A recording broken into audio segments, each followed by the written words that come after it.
तो भाई स्टार्ट करते हैं हमारा 69th बीपीएससी मेंस के लिए। आपको पता है मैं वीडियो बना रहा हूँ ये 69th अपना बीपीएससी का जो मेंस होने वाला है दिसंबर या जनवरी में जब भी होगा, तो उसके लिए कुछ इम्पोर्टेंट जो आर्टिकल्स हैं करंट अफेयर से जुड़े हुए वो मैं आपके सामने लेकर आ रहा हूँ, है ना।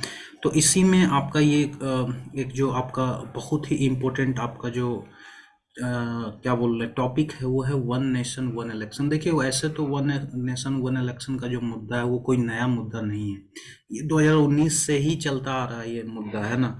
तो लेकिन अभी जो चूंकि रामनाथ कोविंद की अध्यक्षता में एक कमेटी बनाई गई है इसको इसका फिजिबिलिटी चेक करने के लिए, तो इसलिए ये और भी ज़्यादा इम्पोर्टेंट हो जाता है।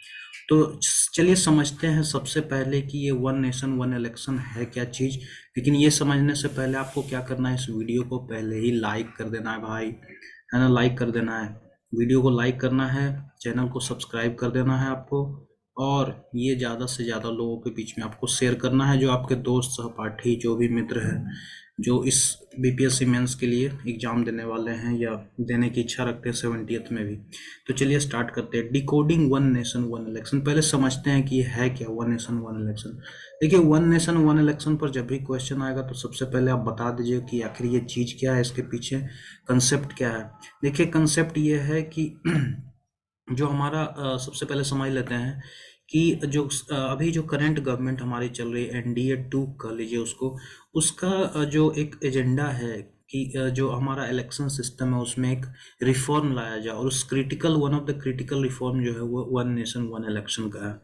और आपको जनवरी 2018 के अंदर जब रामनाथ कोविंद साहब ने पार्लियामेंट के जॉइंट सेशन को इन्होंने एड्रेस किया था, है ना।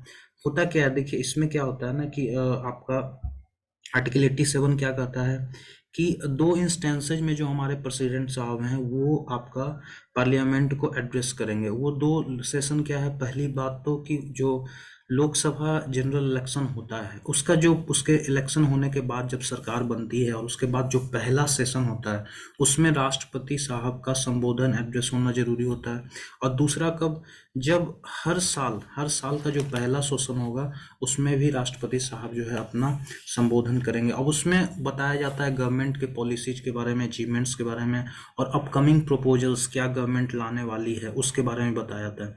तो 2018 के अंदर जब रामनाथ कोविंद साहब पार्लियामेंट को एड्रेस कर रहे थे तो उसमें बताया गया था कि जो प्रेजेंट गवर्नमेंट है उसका एक ये भी आगे चल के होने वाला है मकसद कि किस तरीका से इलेक्टोरल रिफॉर्म्स करके वन नेशन वन इलेक्शन की तरफ बढ़ा जाए।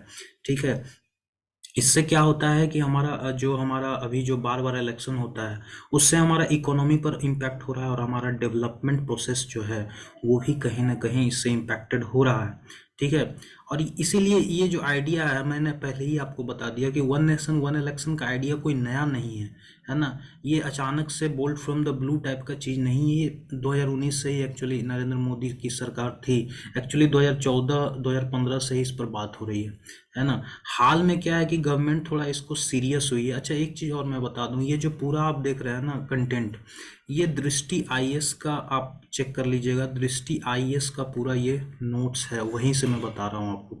थोड़ा बहुत मेरा एडिशन इसमें होगा कहीं ना कहीं से, है ना, लेकिन ज़्यादातर जो हमारा नोट्स है वो दृष्टि आईएएस वाला जो वेब पेज है वहाँ से ही है। ठीक है, चलिए आगे बढ़ते हैं। Government has constituted a committee, Ramnath Kovind की अध्यक्षता में हाल ही में एक कमेटी बनाई गई है ना, जो कि इंडिया के अंदर वन नेशन वन इलेक्शन करवाने की पॉसिबिलिटी को एक्सप्लोर करेगी। ठीक है, अब इस कमेटी के जो मेंबर्स हैं उसमें 8 मेंबर्स होंगे। देखिए मेंस के लिए तो जरूरी नहीं है कि आप सारे मेंबर्स का नाम याद रखें, लेकिन प्रीलिम्स के लिए बहुत ज़्यादा जरूरी हो जाता है, क्योंकि आपको सीधे पूछ दिया जाएगा कि बताइए इनमें से कौन जो है रामनाथ कोविंद पैनल या Ramnath Kovind committee on one nation one election में शामिल नहीं है या हैं। ठीक है, तो एक बार मैं सरसरी निगाह आपको देता हूँ। पहली बात तो रामनाथ कोविंद साहब इसके चेयरमैन हैं, उसके अलावा 7 और भी मेंबर्स हैं जिसमें अमित शाह जी हैं होम मिनिस्टर, उसके अलावा अधीर रंजन चौधरी हैं जो लोकसभा में विपक्ष के नेता हैं, गुलाम नबी आज़ाद साहब हैं जिनको हाल फिलहाल में पद्म श्री या पद्म भूषण जो भी दिया गया है, एनके सिंह साहब जो 15th फाइनेंस कमीशन के अध्यक्ष रह चुके हैं, सुभाष सी कश्यप साहब जो आपको पता है बहुत बड़े ये कॉन्स्टिट्यूशनलिस्ट हैं, हरीश साल्वे और संजय कोठारी, ये 7 मेंबर्स को आपको याद रखना है। अब क्या है ये idea one nation one election के पीछे, क्या है भैया, क्या है, क्यों वन नेशन वन इलेक्शन चाहिए, ये है क्या चीज?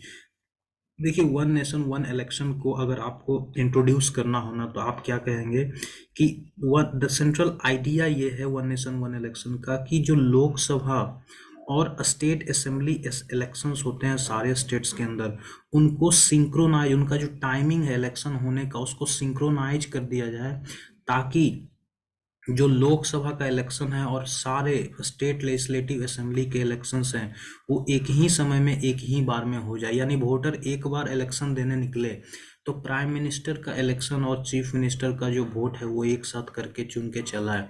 ठीक है, इससे ये देखिए, इससे क्या होगा कि जो फ्रीक्वेंसी बार बार इलेक्शन जो होते रहते हैं इंडिया में ना, वो खत्म हो जाएगा साहब।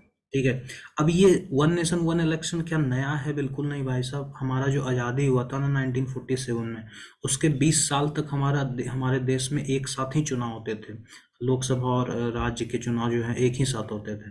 लेकिन डिफेक्शन के कारण या गवर्नमेंट को डिसमिस किया गया बार बार, गवर्नमेंट को डिजॉल्व किया गया बार बार, तो उसके कारण क्या है ना कि लोकसभा और स्टेट लेजिस्लेटिव असेंबली में धीरे धीरे जो है वो डिसिंक्रोनाइज होने लगा, इलेक्शन अलग अलग इलेक्शन होने लगा। और इसका पहला आपको इंस्टेंस देखने को मिलता है 1959 में, जब सेंट्रल गवर्नमेंट ने केरला के अंदर आर्टिकल 356 लगा दिया। देखिए 1952 हमारा पहला जनरल इलेक्शन हुआ था, 1957 में लोकसभा का दूसरा चुनाव हुआ, और इसी के साथ सारा स्टेट इलेक्शन भी हुआ। देखिए हर जगह तो कांग्रेस का सरकार बन गया था, लेकिन केरला में क्या हुआ था कि दुनिया में पहली बार कम्युनिस्ट पार्टी की सरकार बनी, वो भी डेमोक्रेटिकली इलेक्टेड कम्युनिस्ट पार्टी की सरकार। ये मतलब दुनिया में कभी भी ऐसा नहीं हुआ था आज तक, 1959 तक, कि कम्युनिस्ट पार्टी की सरकार बने, वो भी लोगों के द्वारा चुना हुआ सरकार। कम्युनिस्ट सरकार तो थी, क्यूबा में थी, रसिया में थी, हर जगह थी, लेकिन वो डेमोक्रेटिकली इलेक्टेड सरकार नहीं थी, है ना। ये रिवॉल्यूशन से आई थी ये सरकारें। केरला में पहली बार दुनिया में डेमोक्रेटिकली इलेक्टेड कम्युनिस्ट सरकार बनी, और 2 साल के अंदर 1959 के में इसको हटा दिया गया, इसको ख़त्म कर दिया गया, और यहाँ पर आर्टिकल 356 लगा दिया गया। तो आप देख रहे हैं हुआ यहाँ क्या, कि केरला जो है वो क्या हुआ, लोकसभा चुनाव के समय ही इलेक्शन हुआ था, लेकिन अब जो है इसका कार्यकाल 2 साल के लिए क्या हुआ, प्रेसिडेंट रूल यहाँ पर लगा दिया गया। उसके बाद जो है काफ़ी ज़्यादा पार्टी जो है ना, उनके बीच में defections, anti defections, counter defections होते रहे, और इसके बाद काफ़ी ज़्यादा स्टेट लेजिस्लेटिव असेंबली जो है ना, उनको 1960 का जो दौर था, 1960 के बाद का जो दौर था एक्चुअली में, उसके बाद काफ़ी सारे असेंबलीज को डिजॉल्व करना पड़ा, कहीं प्रेसिडेंट रूल लगाना पड़ा, कहीं कहीं सरकारें गिर गई। तो ये इस कारण से क्या है ना कि ये जो सिंक्रोनाइज इलेक्शन हुआ करता था ये ख़त्म सा हो गया, और उसके बाद अलग अलग चुनाव होने लग गए, है ना। तो ये एक बड़ा मुद्दा हो गया। चलिए, अभी अभी क्या इंडिया में वन नेशन वन इलेक्शन का कॉन्सेप्ट है? जी हाँ, अभी भी इंडिया में वन नेशन वन इलेक्शन होता है। आपको याद होगा 2019 का लोकसभा चुनाव, 2019 का जब लोकसभा चुनाव हो रहा था ना, तो साथ में ही अरुणाचल प्रदेश का, सिक्किम का, आंध्र प्रदेश का और उड़ीसा का, ये 4 स्टेट्स का स्टेट लेजिस्लेटिव असेंबली का भी चुनाव हो रहा था। यानी कि अगर उड़ीसा का कोई आदमी चुनाव देने गया है, वोट देने गया है, तो वो लोकसभा का भी वोट दे देगा, एमपी भी चुन लेगा अपना, और एमएलए भी चुन लेगा एक ही साथ, है ना, एक ही साथ 2 बार वोट कर देगा, और दोनों का चुनाव हो जाएगा। ठीक है, 1999 में जो लॉ कमीशन बना था बीपी जीवन रेड्डी की अध्यक्षता में, उन्होंने भी वन नेशन वन इलेक्शन की सिफारिश करी थी। अब समझते हैं कि इतना हो हल्ला क्यों है भाई, क्यों वन नेशन वन इलेक्शन चाहिए, इससे क्या फ़ायदा हो जाएगा? तो हम फ़ायदे की बात करते हैं। पहला फ़ायदा ये होगा कि आपका गवर्नेंस जो है ना वो फोकस्ड हो जाएगा। क्यों गवर्नेंस फोकस्ड हो जाएगा? क्या अभी सरकारें जो है दिल लगा के काम नहीं करती? जी हाँ करती है, लेकिन देखिए होता क्या है ना कि हर तीसरे महीने में इंडिया में कहीं ना कहीं चुनाव होता है, या तो स्टेट लेजिस्लेटिव असेंबली का चुनाव होगा, या बाई इलेक्शन हो जाएगा। बाई इलेक्शन स्टेट जो एमएलए का हो सकता है या एमपी का हो सकता है, या मतलब किसी न किसी तरीका से ना आप देखेंगे कि इंडिया में कहीं ना कहीं चुनाव हो रहा है हर 3 महीने में। तो इससे क्या होता है कि पूरा का पूरा जो देश का टेंशन है ना, वो चुनाव में ही चला जाता है, कौन जीतेगा कौन हारेगा। प्राइम मिनिस्टर साहब से लेके जो हमारा यूनियन मिनिस्टर्स हैं, कैबिनेट मिनिस्टर्स हैं, बड़े बड़े मंत्री है ना, उसके अलावा जो स्टेट के चीफ मिनिस्टर साहब हैं, वहाँ के जो मंत्री हैं, उसके अलावा बड़े बड़े आला ऑफिसर जो हैं, सब के सब चुनाव लगा ये करवाने में भाई जुट जाते हैं, और जो रूटीन एडमिनिस्ट्रेशन का काम है वो कहीं ना कहीं पैरालाइज्ड हो जाता है भाई। एक एक तरह से कह लें कि वर्चुअल पैरालिसिस ऑफ एडमिनिस्ट्रेशन हो जाता है बहुत सारे लेवल्स पर और अलग अलग डिग्री में। इससे क्या होता है कि ग्रोस प्रोस्पेक्ट जो है इंडिया का उस पर कहीं ना कहीं प्रभाव तो पड़ता है भाई। उसके अलावा जो दूसरा इसमें आपको याद रखना है, MCC, model code of conduct. Model code of conduct क्या है भाई, थोड़ा सा मैं आपको बताता हूँ। मॉडल कोड ऑफ कंडक्ट जो है ना, ये कब लागू होता है, देखिए इलेक्शन कमीशन ऑफ इंडिया जब डेट अनाउंस करती है कि भाई फलाना स्टेट में या लोकसभा फलाना स्टेट में फलाना फलाना डेट को चुनाव होंगे, तो उसी दिन से, जिस दिन ये डेट अनाउंस होता है, उसी दिन से मॉडल कोड ऑफ कंडक्ट लागू हो जाता है। और कब तक ये चलेगा, जब तक कि पूरी तरीका से चुनाव खत्म ना हो जाए। अब देखिए मान लीजिए लोकसभा का इलेक्शन होने वाला और मॉडल कोड ऑफ कंडक्ट लागू हो गया, क्योंकि इलेक्शन कमीशन ऑफ इंडिया ने डेट अनाउंस कर दिया कि भैया 17, मान लो कि 17 जून से, मान लो 2024 का इलेक्शन 17 जून से होने वाला, ये चुनाव का घोषणा कर दिया और कहा कि भैया 30 जून को ख़त्म हो जाएगा। तो ये 17 जून से लेकर 30 जून तक जो चुनाव होंगे ना भाई, या जुलाई, मान लो कि 10 जुलाई तक जो चुनाव होंगे, इसके बीच में मॉडल कोड ऑफ कंडक्ट लागू रहेंगे। और लोकसभा के चुनाव के दौरान ऑल ओवर इंडिया में मॉडल कोड ऑफ कंडक्ट चलेगा, और स्टेट लेजिस्लेटिव असेंबली के टाइम में ये पूरे स्टेट में चलेगा।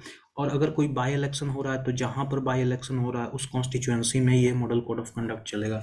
अब इससे दिक्कत क्या है, मॉडल कोड ऑफ कंडक्ट जब लागू हो जाता है ना, तो काफ़ी सारे जो की पॉलिसी डिसीजंस हैं वो फिर डिलेड हो जाते हैं। मान लो कि गवर्नमेंट ने प्लान करके रखा था कि जून में कोई हमको पॉलिसी लगाना है, और अचानक से क्या हुआ कि इलेक्शन कमीशन ऑफ इंडिया ने डेट अनाउंस कर दिया, तो आप उस पॉलिसी को, चाहे जितना भी इम्पोर्टेंट पॉलिसी हो, आप उसको लागू नहीं कर सकते, है ना। कोई फ्रेश पॉलिसी आप डिसीजन नहीं ले सकते, कोई नया कानून, कोई नया पॉलिसी आप नहीं ले लगा सकते।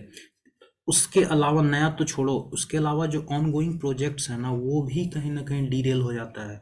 क्यों, क्योंकि रूटीन एडमिनिस्ट्रेशन का काम नहीं हो पाता ना। आपका पूरा पॉलिटिकल एग्जीक्यूटिव जो मंत्री है, और आपका जो पूरा ब्यूरोक्रेट है, गवर्नमेंट ऑफिशियल है, वो तो इलेक्शन करवाने में, इलेक्शन ड्यूटी में बिजी है भाई। तो वो काम कौन करेगा, रूटीन एडमिनिस्ट्रेशन वाला। तो एक तरह से पैरालिसिस जो हो जाता है ना गवर्नेंस में, वो बिल्कुल बार बार बार बार होने से क्या होता है कि हमारा जो डेवलपमेंट प्रोस्पेक्ट है वो कम होता है। तो अगर एक बार चुनाव होगा तो एक ही बार ये सब मसला होगा, है ना। बाकी दिन तो कम से कम काम करेंगे ये लोग, है ना। उसके अलावा जो तीसरा मत इसमें कहा जाता है, बेनिफिट कर लें, तो इसमें क्या है कि इलेक्शन कराने में जो हमारा खर्च है वो काफ़ी कम हो जाएगा। अब ये कैसे होगा, आप देखिए हमारा जो इलेक्शन होता है ना, तो उसमें पॉलिटिकल पार्टीज को काफ़ी ज़्यादा चंदा या पैसा जो है इकट्ठा करना होता है। पॉलिटिकल पार्टीज का जो एक्सपेंसेज है वो साइमल्टेनियस इलेक्शन से काफ़ी कम हो सकता है। क्यों, क्योंकि आपको बार बार फंड रेजिंग नहीं करना पड़ेगा। लोकसभा चुनाव के दौरान जो रैलियां होती हैं या जो फ्रीबीज बांटे जाते हैं, तो उसमें पॉलिटिकल पार्टीज को काफ़ी फंड रेज करना होता है भैया। फिर मान लो लोकसभा चुनाव हुआ, फिर अब स्टेट लेजिस्लेटिव असेंबली का चुनाव होगा, तो इसमें भी आपको फंड रेजिंग चाहिए। तो बार बार जो इससे बिजनेस या कॉरपोरेट वर्ल्ड पर जो एक तरह का प्रेशर बनता है कि भैया चंदा दो, डोनेशन दो, है ना, तो ये कहीं ना कहीं कम होगा, और पॉलिटिकल पार्टीज का जो एक्सपेंस है वो कम होगा। अब 2019 का लोकसभा इलेक्शन के बारे में एक रिपोर्ट आया था जिसमें कहा गया कि इसमें 60,000 करोड़ रुपया खर्च हुए थे। ये दुनिया में सबसे महंगा इलेक्शन आज तक का है। दुनिया में आज तक इतना महंगा इलेक्शन कहीं नहीं हुआ जहां 60,000 करोड़ खर्च कर दिए गए, ठीक है ना। इलेक्शन कमीशन ऑफ इंडिया का जो एक्सपेंस है, जो खर्च है, वो भी कम होगा, है ना। तो खर्च की बात तो आप जरूर करेंगे, और इस रिपोर्ट का तो बात करना ही करना है, हर हाल में करना है। उसके अलावा इलेक्शन कमीशन ऑफ इंडिया का जो खर्च में कमी आएगा उसका भी आपको जिक्र करना है, ठीक है। चलिए, उसके अलावा जो इलेक्टोरल रोल्स, आप देखिए कैसे कम होगा इलेक्शन कमीशन ऑफ इंडिया का खर्च। इलेक्टोरल रोल बार बार तैयार करना होता है। लोकसभा का चुनाव में अलग इलेक्टोरल रोल बनेगा, स्टेट लेजिस्लेटिव असेंबली का चुनाव में अलग इलेक्टोरल रोल बनेगा। तो इसको, इलेक्टोरल रोल को जो तैयार करने में जो टाइम जाता है और जो पैसा खर्च होता है, वो कहीं ना कहीं बार बार अपडेट करने के चक्कर में इलेक्ट्रल रूल को जो ये पैसा और समय खर्च होता है वो कहीं ना कहीं कम होगा, और सिटीजन्स के लिए भी आसानी होगा कि उनको बार बार इस बात की चिंता नहीं हो कि भाई लोकसभा में तो नाम आ गया इलेक्ट्रल रूल में, अब वो विधानसभा में आएगा कि नहीं आएगा। फोर्थ जो आपका मुद्दा है इसमें ना, वो है डिप्लॉयमेंट ऑफ सिक्योरिटी फोर्सेज का। आपका जो पुलिस महकमा है, आपका जो सेंट्रल फोर्सेज है ना, central forces, central arm forces जो होते हैं, उनको आपको बार बार इलेक्शन को पीसफुली कंडक्ट करवाने के लिए डिप्लॉय करना होता है। अब इसमें बार बार आप एक जगह चुनाव हुआ फिर दूसरी जगह इसको तैनात करो, इसमें काफ़ी ज़्यादा जो है ना, काफ़ी ज़्यादा खर्च होता है। और सबसे बड़ी बात कि आपका जो क्रिटिकल फंक्शन, इनका जो काम क्या है, पुलिस का काम और सेंट्रल आर्म फोर्सेज का काम क्या है कि इंडिया के अंदर सिक्योरिटी को, और जो आपका जो एक एक जो उनका क्रिटिकल फंक्शन है पीस मेंटेन करने का सोसाइटी के अंदर, है ना, वो कहीं ना कहीं डीरेल हो जाता है इलेक्शन के टाइम में, और बार बार इलेक्शन होने से ये भी थोड़ा एक मुद्दा बन जाता है। ठीक है। पांचवा बात कि हॉर्स ट्रेडिंग आपका कम होगा भाई, सरकारें गिर जाती हैं यार, सरकारें गिर जाती है भाई, एक वोट के कारण सरकारें गिर जाती है और फिर से इलेक्शन करो और हजारों करोड़ रुपया खर्च करो। तो अगर आपका टेन्योर फिक्स है तो ये हॉर्स ट्रेडिंग नहीं होगा, क्योंकि क्या होता है ना कि सरकार गिराने के लिए कभी कभी कुछ लोगों को काफ़ी ज़्यादा मोटी मोटी रकम देके उनको डिफेक्ट करवा दिया जाता है। ठीक है। तो इसके कारण क्या होता है, सरकारें गिर जाती है भाई, सरकारें गिर जाने के कारण आपको फिर से इलेक्शन कराना होगा।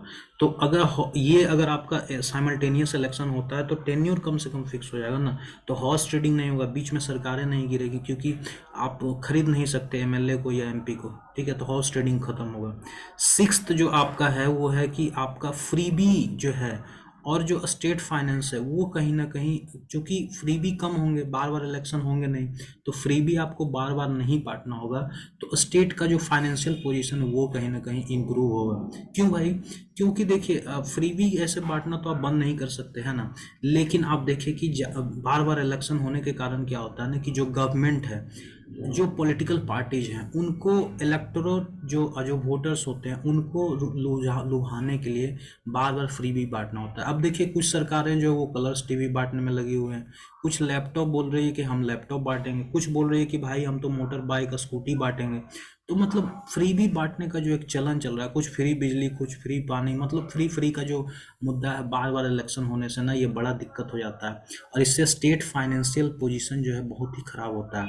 अगर एक बार इलेक्शन होगा तो फ्री भी बटेगा, लेकिन भाई कम बटेगा ना, एक ही बार इलेक्शन होगा तो भाई ठीक है, तो कम बटेगा, तो ये भी एक इसका मुद्दा है, इसका एडवांटेज है।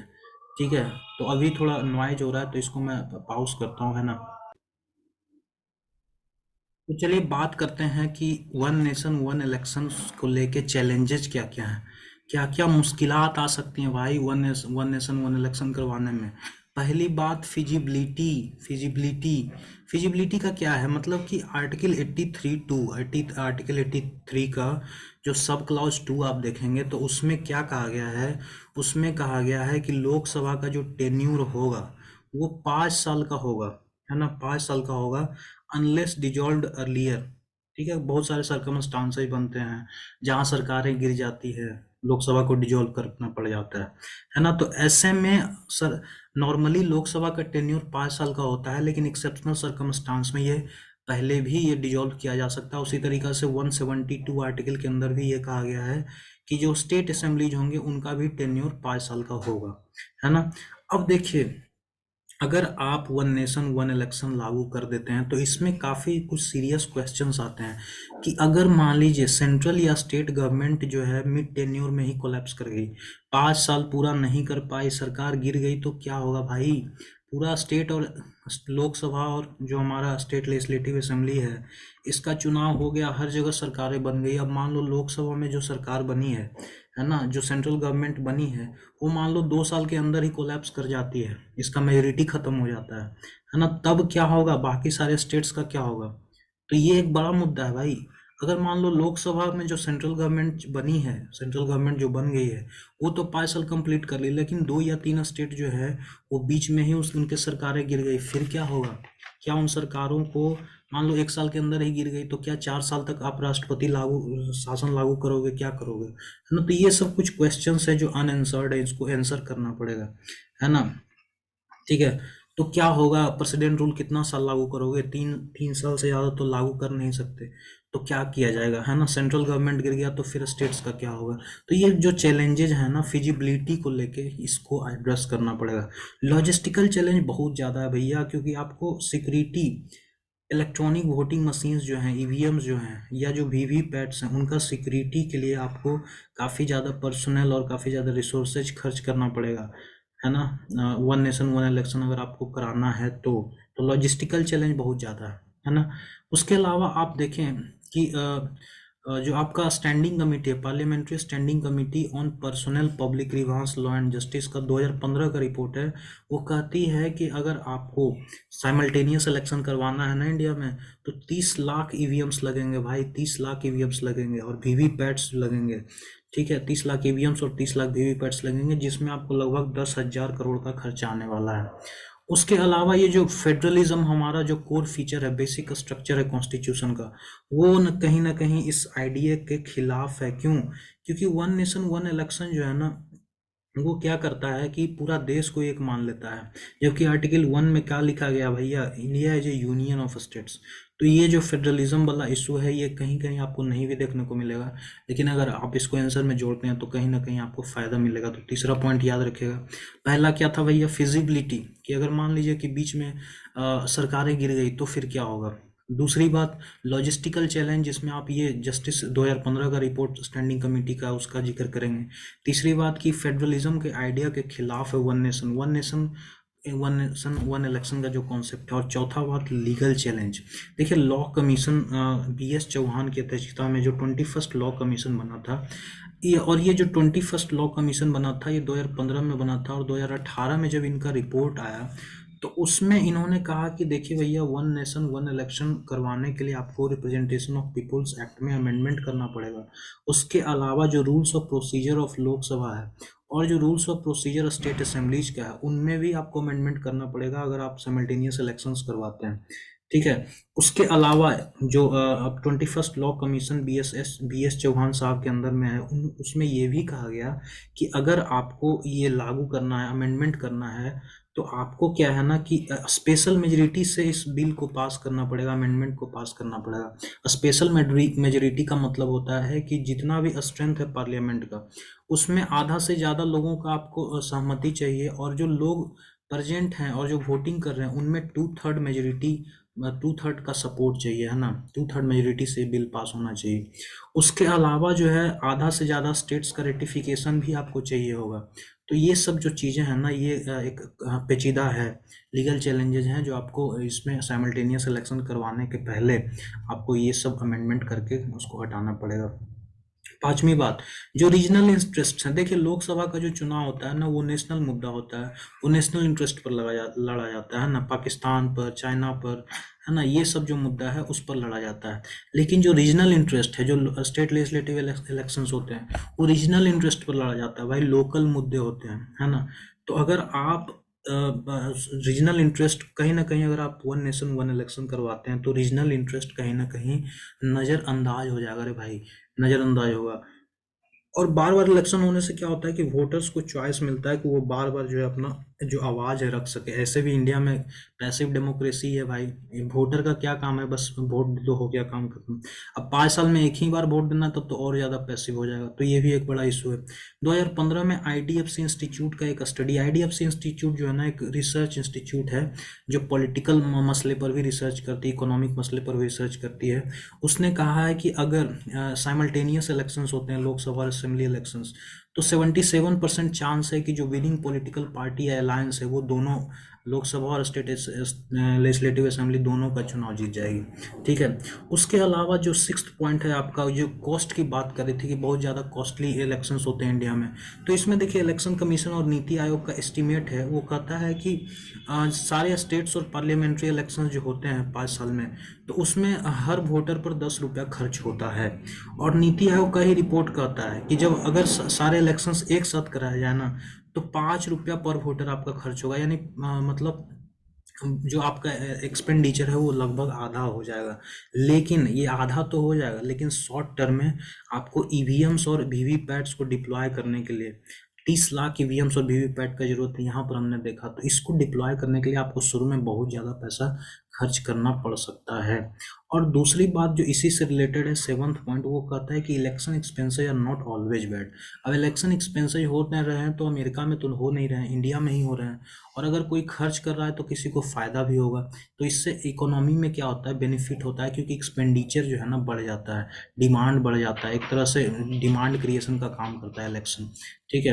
अब आगे की बात करते हैं कि आखिर क्या किया जा सकता है। वन नेशन वन इलेक्शन करवाने में हमने चैलेंजेस देख लिए, तो इन चैलेंजेस को कैसे ओवरकम किया जा सकता है। पहली बात तो आपको कंसेंसस बिल्ड करना पड़ेगा, हर पॉलिटिकल पार्टी को साथ में लाना पड़ेगा भैया।